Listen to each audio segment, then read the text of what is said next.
आखिर एक पत्नी ने क्यों की आत्महत्या। सरिता एक मध्यम वर्गीय परिवार से थी जिसने अपनी स्नातक की पढ़ाई पूरी कर ली थी। अब वह अपने घर पर ही छोटे बच्चों को ट्यूशन पढ़ाती थी। सरिता का रंग गोरा था और वह दिखने में बिल्कुल गुड़िया की तरह थी। सरिता के माता पिता उसकी शादी के लिए एक अच्छे लड़के की तलाश कर रहे थे। तभी सरिता के मामा एक लड़के के बारे में बताते हैं।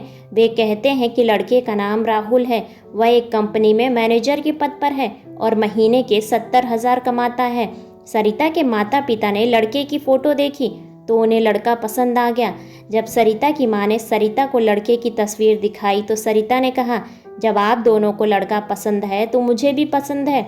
अब लड़का और लड़की वालों के परिवार ने मिलकर शादी की तारीख तय कर दी।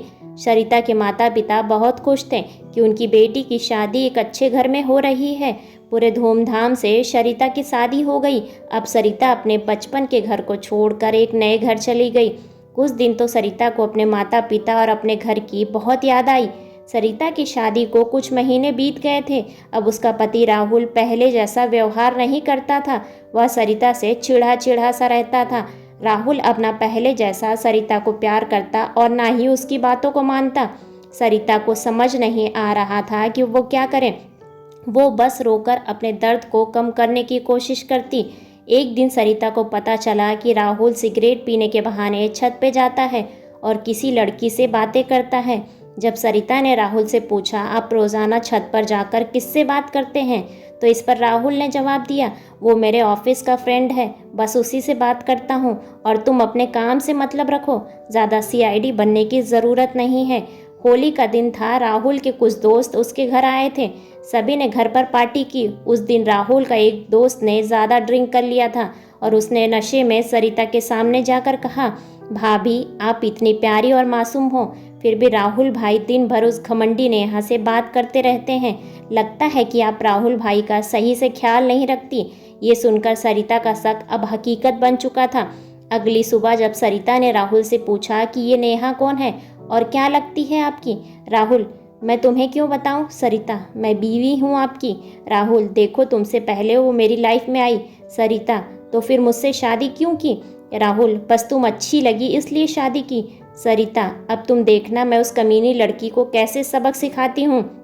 नेहा को जब सरिता ने कमीनी कहा तो राहुल ने गुस्से में सरिता को बहुत मारा और उसे कमरे में बंद कर दिया। सरिता की सास को सब पता था, फिर भी वह अपने बेटे के सामने एक शब्द भी नहीं बोलती थी। शाम को जब राहुल आया तब उसने रूम का दरवाज़ा खोला।